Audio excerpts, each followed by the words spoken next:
नमस्कार साथियों, जय हिंद। आप सभी का सौरवेद ऑफिशियल प्लेटफॉर्म पर स्वागत है। उम्मीद करता हूँ कि आप सभी ठीक होंगे और अपनी तैयारी पूरी मेहनत और लगन के साथ कर रहे होंगे। साथियों, आज हम यूपी टेट के 19 दिसंबर 2016 को जो परीक्षा हुई थी, उसमें जो ईवीएस में पूछे गए क्वेश्चंस थे, उनको हम सॉल्व करेंगे और उनके अ, उनका वर्णन भी करेंगे। ठीक है, मतलब उनके बारे में हम जानेंगे भी कि क्वेश्चन क्या कह रहा है और विस्तार से हम क्या करेंगे, समझने की कोशिश करेंगे। तो दोस्तों, बिना टाइम गंवाए हुए चलिए आज की शुरू करते हैं अपनी शानदार क्लास को। तो आज की इस क्लास का हमारा पहला क्वेश्चन है कि शिक्षक की सबसे बहुमूल्य निधि है। शिक्षक की सबसे बहुमूल्य निधि है। ठीक है, तो वैल्यूएबल एसेट इन हिज, तो क्या हो जाएगा? क्या सेवा हो जाएगा, क्या वेतन हो जाएगा, गर्व या छात्रों का विश्वास? तो बताएंगे क्या हो जाएगा। तो इसका जो सबसे बहुमूल्य हो जाएगा वो हो जाएगा छात्रों का विश्वास। ठीक है, क्योंकि शिक्षक विद्यार्थियों के जीवन के वास्तविक कुम्हार होते हैं।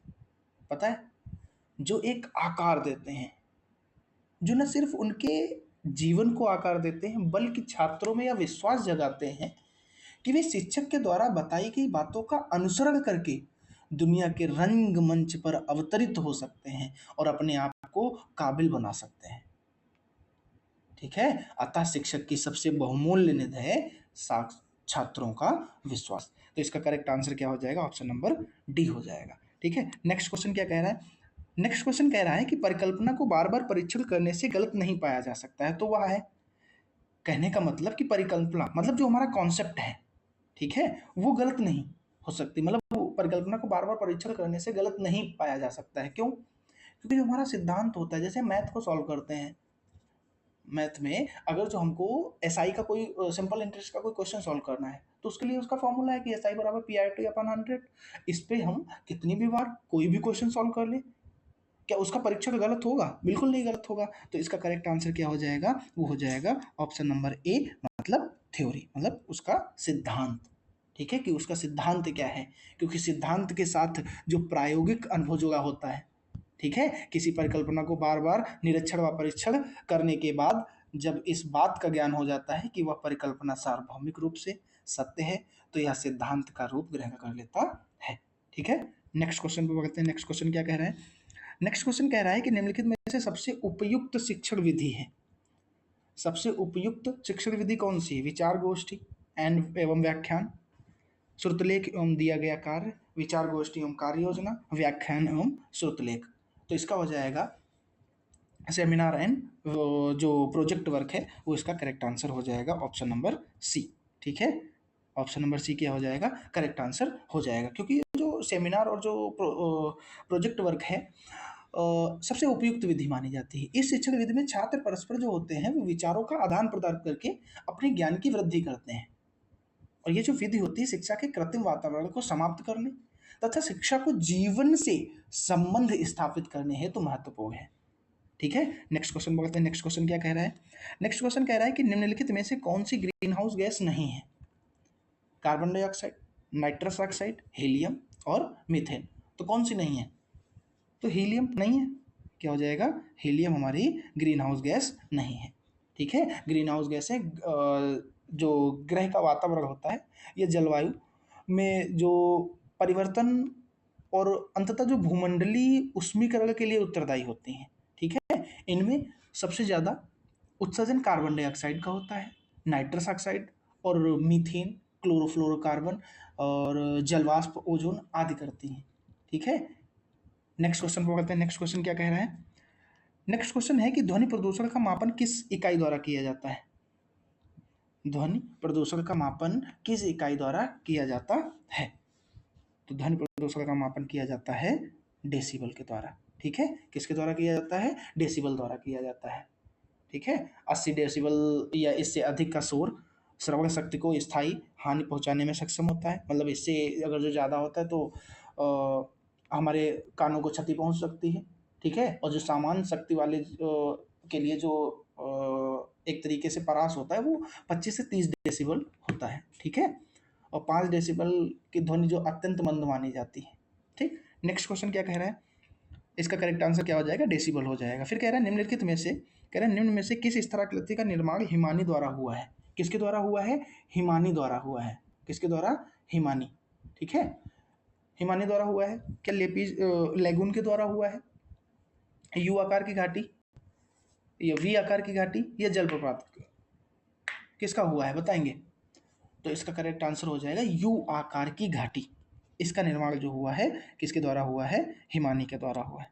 किसके द्वारा, हिमानी के द्वारा हुआ है, ठीक।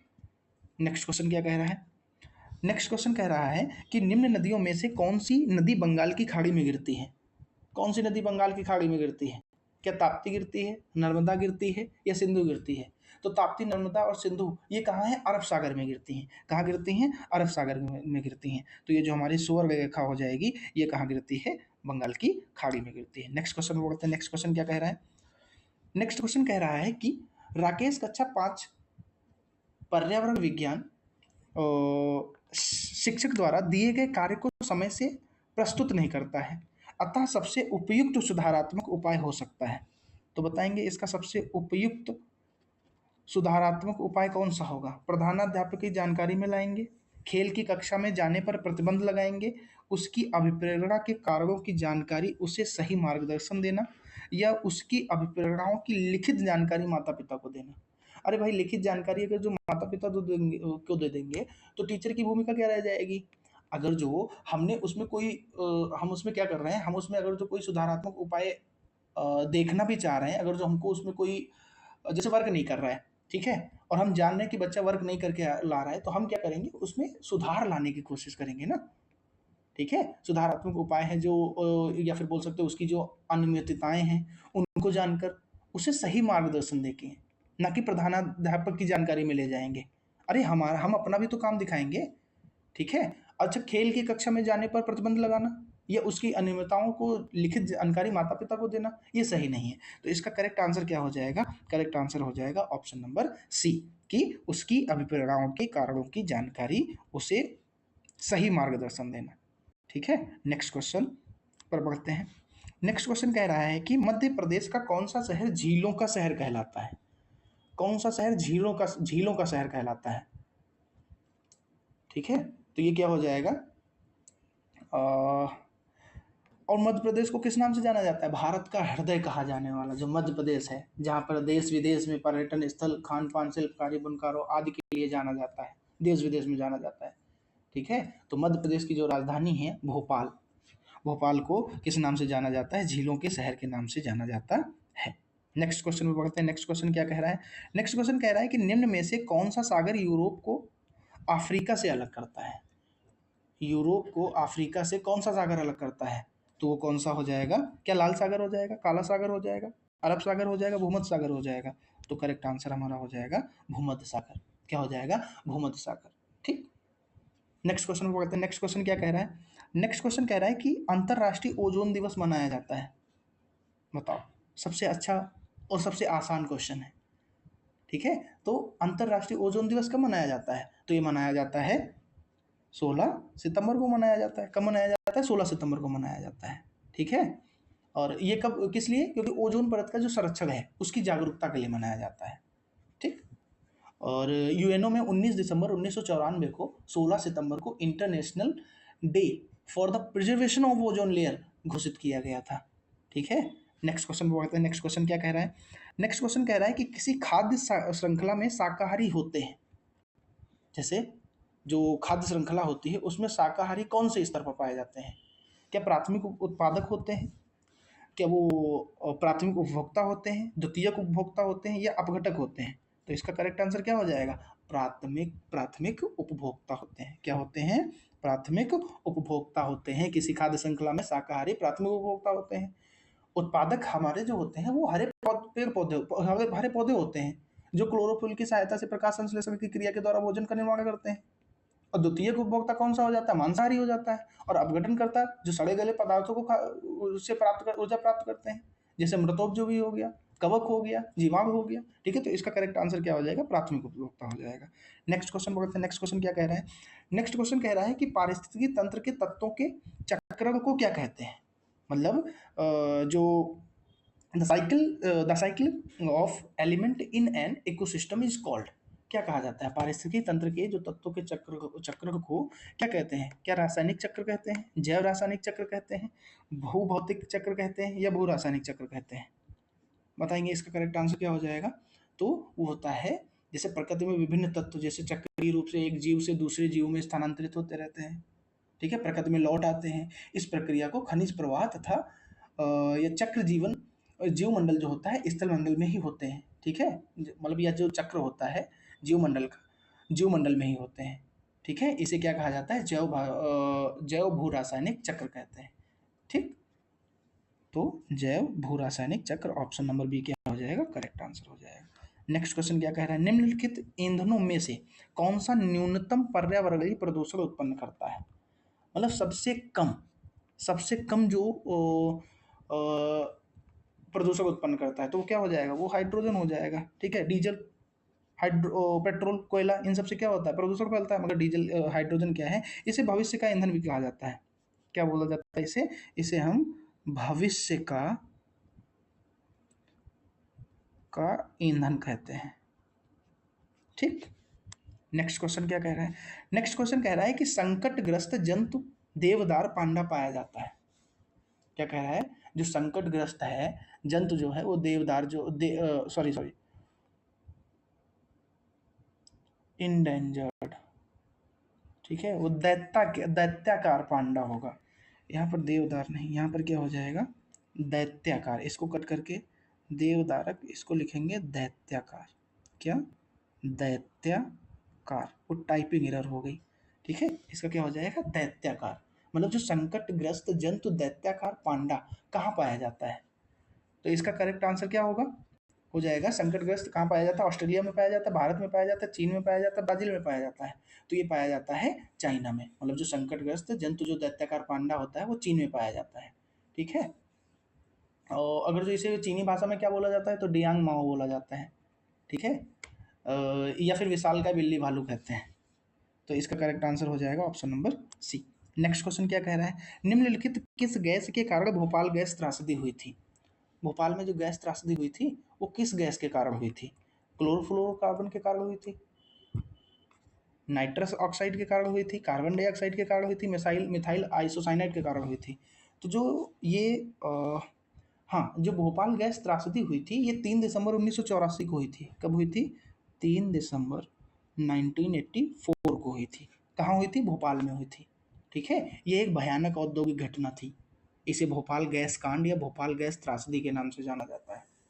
ठीक है, इसमें कम से कम 15,000 से अधिक लोगों की जान चली गई थी।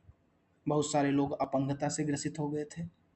ठीक है, भोपाल गैस कांड में मिथाइल आइसोसाइनेट, जिसे मिक बोलते हैं, नामक जहरीली गैस का रिसाव हुआ था।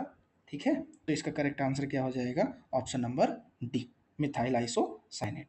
ये याद रखेंगे, क्वेश्चन पूछा जा सकता है। जितने भी क्वेश्चन मैं करवा रहा हूँ इनके आने की प्रबल संभावना है, तो एग्जाम से पहले एक बार इन क्वेश्चंस का रिवीजन करके जरूर जाएं।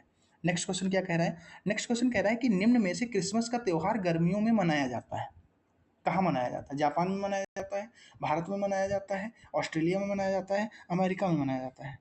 तो कहाँ मनाया जाता है? तो ये ऑस्ट्रेलिया में क्रिसमस का त्यौहार गर्मियों में 25 दिसंबर को मनाया जाता है।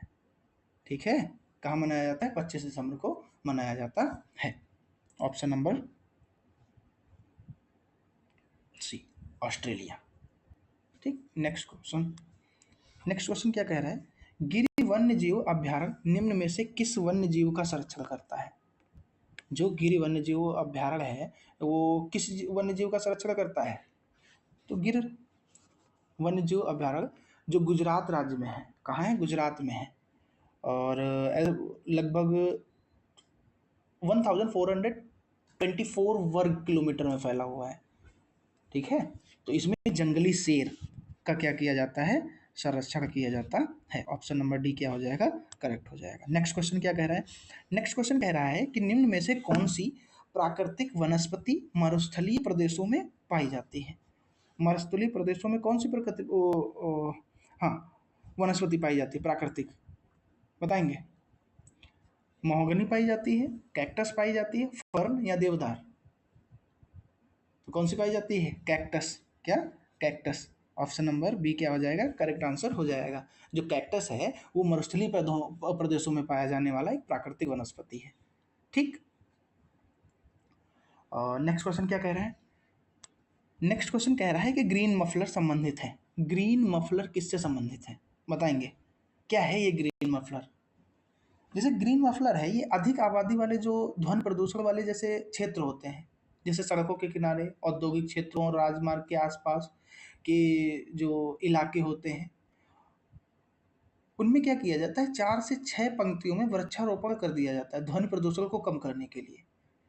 ये एक तकनीक है जिसका उपयोग किया जाता है ताकि जो घने पेड़ ध्वनि को कम कर सके। जैसे देखा होगा जब हम किसी हाईवे पर जाते हैं या किसी भी सड़क पर जाते हैं, डिस्ट्रिक्ट रोड पर जाते हैं, तो देखा होगा साइड में क्या लगाए जाते हैं, पौधे लगाए जाते हैं। तो ये इसलिए लगाए जाते हैं और उन पर एक पट्टी भी बनाई जाती है। ठीक है, तो वो इसलिए लगाए जाते हैं जिनसे जो ध्वनि प्रदूषण है उनको क्या किया जा सके, कम किया जा सके। ठीक है, तो जो ग्रीन मफलर है वो किससे संबंधित है? ध्वनि प्रदूषण से संबंधित है। Option number C. ठीक। नेक्स्ट क्वेश्चन क्या कह रहा है? नेक्स्ट क्वेश्चन कह रहा है कि भू पारिस्थितिकी तंत्र में ऊर्जा का महत्वपूर्ण स्रोत है। ठीक है, the major source of energy in ecosystem, तो कौन सा हो जाएगा? तो हमारा सूरज। क्या हो जाएगा? सूरज। ऑप्शन नंबर ए हमारा करेक्ट आंसर हो जाएगा कि मतलब जो सौर मंडल में जो ऊर्जा का महत्वपूर्ण जो स्रोत है, मतलब जैसे हमारे भू पारिस्थितिक तंत्र में जो ऊर्जा का महत्वपूर्ण स्रोत है वो सूर्य है, और सूर्य ऊर्जा का सर्वाधिक व्यापक है एवं अपरिमित स्रोत है। ठीक है। नेक्स्ट क्वेश्चन क्या कह रहा है? नेक्स्ट क्वेश्चन कह रहा है कि टाइटन किस ग्रह का प्राकृतिक उपग्रह है? टाइटन किस ग्रह का? तो शनि ग्रह का। किसका है ये? शनि ग्रह का क्या है? प्राकृतिक उपग्रह है। ठीक। नेक्स्ट क्या कह रहा है?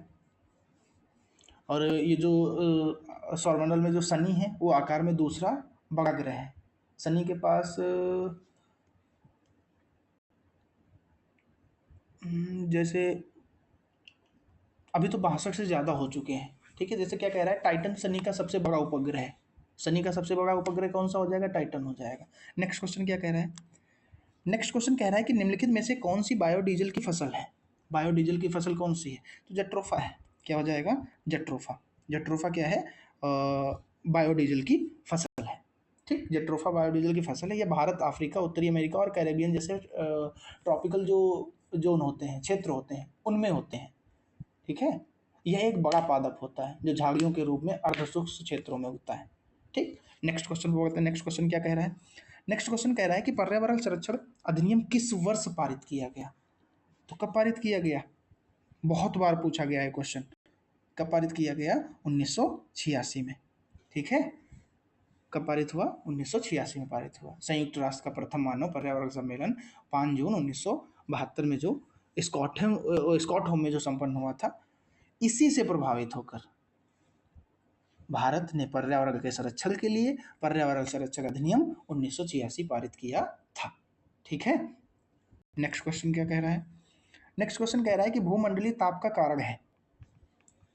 भूमंडलीय ताप का कारण है, तो भूमंडलीय ताप का ताप का कारण क्या हो जाएगा? क्या हिमनदों में वृद्धि हो जाएगी, कार्बन डाइऑक्साइड में वृद्धि हो जाएगी, कार्बन डाइऑक्साइड में कमी आ जाएगी, वनों में वृद्धि हो जाएगी? तो ग्लोबल वार्मिंग का मुख्य कारण क्या हो जाता है? तो ग्लोबल वार्मिंग तो तभी होगी ना जब कार्बन डाइऑक्साइड की मात्रा में वृद्धि होने लगेगी। धरती पर विनाशकारी जो गैसें होती हैं उनके बढ़ने की मुख्य वजह जो होती है जीवाश्म ईंधन ईंधन होता है, जैसे कोयला और तेल का अत्यधिक इस्तेमाल, और जैसे हम जंगलों की कटाई करते हैं। धरती पर घटती जो पेड़ों की संख्या है ना, इसी की वजह से कार्बन डाइऑक्साइड का स्तर बढ़ रहा है और इससे भूमंडलीय तापन में वृद्धि हो रही है। बढ़ते तापमान की वजह से जो समुद्र का जल स्तर है वो भी उसमें उसका बढ़ना, बाढ़ आना, तूफान, खाद्य पदार्थों की कमी हो जाना, तमाम तरह की जो बीमारियां हैं उनका खतरा बढ़ जाता है। ठीक है, तो इसका करेक्ट आंसर क्या हो जाएगा? इसका करेक्ट आंसर हो जाएगा कार्बन डाइऑक्साइड में वृद्धि। नेक्स्ट क्वेश्चन क्या कह रहा है? नेक्स्ट क्वेश्चन कह रहा है कि निम्नलिखित में से किसमें सर्वाधिक जैव विविधता पाई जाती है? तो सर्वाधिक जैव विविधता किसमें पाई जाती है? शीतोष्ण पर्णपाती वन में पाई जाती है, उष्ण सदाबहार वर्षा वन में पाई जाती है, कहाँ पाई जाती है बताएंगे? या शीतोष्ण घास प्रदेश में पाई जाती है, बायोम में पाई जाती है, या सवाना बायोम में पाई जाती है? तो जो उष्ण कटिबंधीय सदाबहारी वर्षा वन जो होते हैं वहां वन बायोम जो होते हैं उनमें पाई जाती है। ठीक है, जो उष्णकटिबंधीय सदाबहारी वर्षा वन बायोम में सर्वाधिक जैव विविधता पाई जाती है। ठीक, भूमध्य रेखा के दक्षिणी या उत्तर में जो लगभग 28 डिग्री के भीतर पाए जाते हैं। ठीक, और ये बेसिकली एशिया हो गया, ऑस्ट्रेलिया हो गया, अफ्रीका हो गया, दक्षिण अमेरिका हो गया, मध्य अमेरिका हो गया, प्रशांत जैसे द्वीपों में पाए जाते हैं। ठीक, नेक्स्ट क्वेश्चन क्या कह रहा है? तो इसका करेक्ट आंसर क्या हो जाएगा? इसका करेक्ट आंसर हो जाएगा उष्णकटिबंधी सदाबहार वर्षावन बायोम। ठीक, नेक्स्ट क्वेश्चन बढ़ते हैं। निम्नलिखित में से या निम्न में से किस मृदा का निर्माण लावा द्वारा होता है? लावा द्वारा किस मृदा का निर्माण होता है? लावा द्वारा ज्वालामुखी बहुत सारे देखे होंगे, मूवीज वगैरह में दिखाया जाता है कि ज्वालामुखी जब उससे जब लावा निकलता है तो जब बाहर निकल के आता है तो उसकी जो लेयर होती है वो काली काली हो जाती है। इसे याद रखते हैं। तो क्या हो जाती है? वो काली मिट्टी का निर्माण जो होता है वो ज्वालामुखी के निकलने वाले जो लावा होता है उससे होता है। ठीक, लगभग 5 लाख वर्ग किलोमीटर में फैला है और महाराष्ट्र में इसी मिट्टी का सबसे अधिकतर विस्तार है। ठीक है, और ये जो इस प्रकार की मिट्टियां होती हैं, जो काली मिट्टी होती है, इसमें चूना हो गया, पोटास हो गया, मैग्नीशियम हो गया, एल्यूमिना हो गया, लोहा पर्याप्त मात्रा में पाया जाता है और ये बहुत उपजाऊ भी है। कपास के लिए प्रसिद्ध है ना, इसलिए इसे कपास वाली काली मिट्टी कहते हैं। इस मिट्टी में नमी को रोके रखने की प्रचुर शक्ति होती है, इसलिए वर्षा कम होने पर भी सिंचाई की आवश्यकता नहीं पड़ती इन जगहों पे। ठीक है, तो इसका करेक्ट आंसर क्या हो जाएगा? इसका करेक्ट आंसर हो जाएगा काली मिट्टी। ठीक, नेक्स्ट क्वेश्चन क्या कह रहा है? नेक्स्ट क्वेश्चन कह रहा है वायुमंडल की कौन सी परत प्रकाश की पराबैंगनी किरणों को पृथ्वी की सतह पर आने से रोकती है? तो कौन सी? ओजोन लेयर कहाँ पाई जाती है भाई? ओजोन ही तो है जो आने से रोकती है। और ओजोन लेयर कहाँ पाई जाती है? समताप मंडल में पाई जाती है। घुमाकर क्वेश्चन पूछ दिया। तो समताप मंडल प्रकाश की जो पराबैंगनी किरणों को वो पृथ्वी की सतह पर आने से रोकती है। ठीक है, इसे ओजोन मंडल के नाम से भी जाना जाता है। ठीक, तो इसका करेक्ट आंसर क्या हो जाएगा? समताप मंडल हो जाएगा। ठीक, क्या हो जाएगा? और इसका करेक्ट आंसर हो जाएगा समताप मंडल। नेक्स्ट क्वेश्चन क्या कह रहा है? नेक्स्ट क्वेश्चन कह रहा है कि गंगा एक्शन प्लान को लाने का उद्देश्य निम्नलिखित में से किस सुधार हेतु है? गंगा एक्शन प्लान लाने का उद्देश्य निम्नलिखित में से किस सुधार हेतु है? जल की गुणवत्ता सुधारने के लिए, जल का वेग सुधारने के लिए, जल की प्रचुरता सुधारने के लिए, या जल के तापमान को सुधारने के लिए? तो भाई गंगा एक्शन प्लान लाया जा रहा है मतलब गंगा की सफाई। ठीक है, एक्शन, अब जो लोग गंगा को गंदा कर रहे हैं, ठीक है, तो हम जल की गुणवत्ता में सुधार ला रहे हैं। ठीक है, गंगा एक्शन प्लान को लाने का मेन उद्देश्य जो है वो जल की गुणवत्ता में सुधार लाना है। नदी में प्रदूषक भार को कम करने के लिए जो 1985 में श्री राजीव गांधी के द्वारा क्या किया गया था? गंगा कार्य योजना का शुभारंभ किया गया था। ठीक है, तो इसका करेक्ट आंसर क्या हो जाएगा? जल की गुणवत्ता में सुधार करने हेतु। नेक्स्ट क्वेश्चन क्या कह रहा है? आखिरी क्वेश्चन, निम्नलिखित में से कौन सा वृक्ष जैविक कीटनाशक का उत्पाद करता है? कौन सा वृक्ष? नीम है, देवदार है, चीड़ है, ओक है, जो जैविक कीटनाशक का उत्पादन करता है? तो जो नीम का वृक्ष है, क्या है? जो नीम का वृक्ष है, क्या? हाँ, जो नीम का वृक्ष है वो जैविक कीटनाशक का उत्पादक है। नीम भारतीय मूल का एक पूर्ण पतझड़ वृक्ष है। इसका वानस्पतिक नाम पता है क्या होता है? हाँ, इसका क्या होता है? हाँ, आजादी आजादी राक्टा होता है, इंडिका। नीम की पत्तियां चबाने से रक्त शोधन होता है, मतलब रक्त का शुद्धिकरण होता है। और त्वचा विकार, जो मतलब जो त्वचा संबंधी जो विकार होते हैं, ठीक है, उनमें क्या होता है, मतलब उनमें सुधार आता है। इसके अतिरिक्त जो नीम की छाल होती है उसका लेप सभी प्रकार के चर्म रोग जो होते हैं, जैसे घाव हो गए, उनके निवारक में सहायता होती है उनसे। ठीक है, तो इसका करेक्ट आंसर क्या हो जाएगा? इसका करेक्ट आंसर हो जाएगा नीम। ठीक है, तो दोस्तों ये थे हमारे 30 क्वेश्चन जो कि पिछली परीक्षा में पूछे गए हैं। ठीक, आई होप आपको ये क्लास पसंद आई होगी। अगर जो आपको ये क्लास पसंद आई है तो एक प्यारा सा कमेंट और एक लाइक और चैनल को सब्सक्राइब जरूर करें। चलिए अब मिलते हैं अपनी नई क्लास में, तब तक के लिए धन्यवाद। जय हिंद दोस्तों।